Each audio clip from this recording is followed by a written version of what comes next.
Հնարավոր չէ խոշոր բիզնեսի մատը խառը չլինի այս բողոքին կառավարությունում զարմացած են։ Ինչ հանգամանքներում պետք է տնտեսվարողն ասի 1%-ի իջեցրած շրջանառության հարկը հետ ավելացրեք, դարձրեք հին 3.5%-ը միայն թե մի պահանջեք փաստաթղթավորել ապրանքները։ Չենք հանդուրժելու, որ իրենք դառան հարթակ, որպեսզի նպաստեն խոշորներին հարկերը թաքցնելու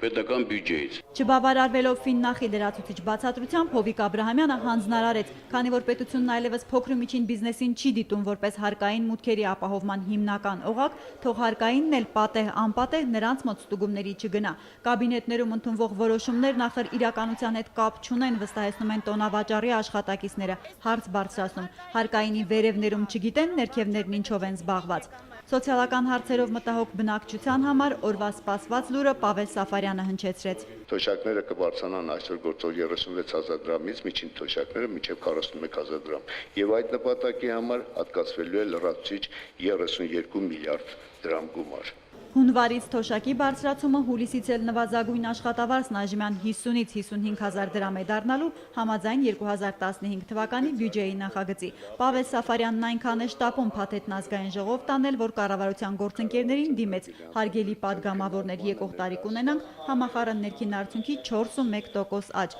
21%-ով կավելացնենք երկրի պաշտպանական ծախսերը։ Եկող տարի վերջապես լուծվելու է նաև չաշխատող հղիներին երեխայի նպաստ տալու խնդիրը։ Առաջարկում ենք նաև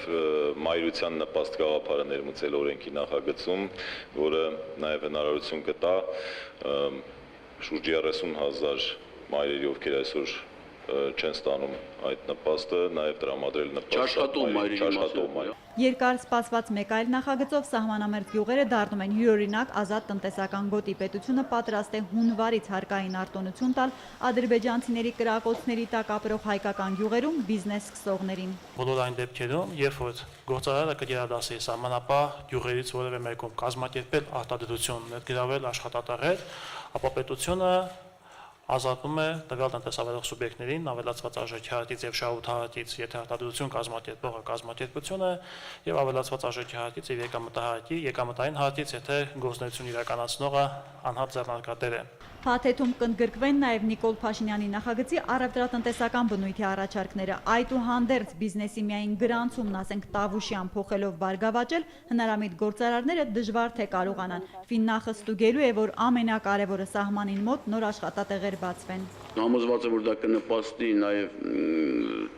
սահմանամերձ համայնքների, սահմանապահ համայնքների բնակչությանը նաև աշխատանքով ապահովելու։ Արտոնությունների մեկ այլ խմբով վերանում է ավելացված արժեքի հարկի 3 տարով հետաձգման այժմ գործող 200 միլիոն դրամի սահմանափակումը։ Այսինքն անկախ հանգամանքից արտադրությունը հզորացնելու համար ներկրած հոսքագիծն ինչ կարժենա, գործարարը կկարողանա հանգիստ ուշացնել հարկի վճարումը։ Տնտեսության խթանումը կառավարության գերխնդիր է դառնում, քանի որ գալիք բյուջեում պլանավորած 1 տրիլիոն 200 միլիարդ դրամը գերազանցող եկամուտների 95%-ը պետք է պետական գանձարան հավաքագրվի հարկերից։ Հարկային բեռի ավելացում սակայն չի լինի, գործադրի ամբիոնից խոստացավ Պավել Սաֆարյանը։ Ավելին, նախկին խոստմանը հավատարիմ, այսօր առաջին անգամ կառավարությունը նվազեցրեց աշխատատեղերն ավելացրած սերանիստ ընկերության շահութահարկի բազան։ Ընկերության կողմից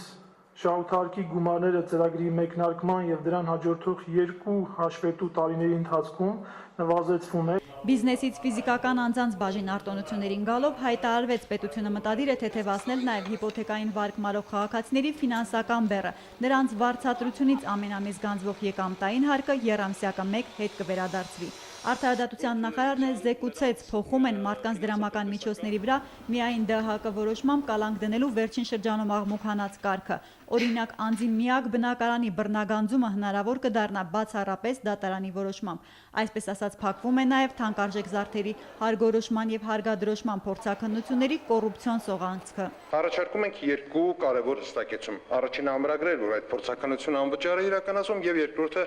սահմանել, որ պետը պարտավոր է հաստատել եզրակացությունը 1-օրյա ժամկետում։ Օրվա առաջադրանք ձևակերպվեց բյուջե 2015-ի նախագիծը մինչև հոկտեմբերի 1-ը խորհրդարան ներկայացնելը։ Մայրաքաղաքից Հրատապ, Գեղարքունիք էլ փող ուղարկեցին Ճամբարակի գերխոշոր կարկտից տուժած 819 անհատական տների եւ 19 բազմաբնակարան շենքերի համար տանիքի նոր թիթեղ գնելու։ Տրամադրում է ֆինանսական աջակցություն, ընդհանուր գումարը կազմում է 68 միլիոն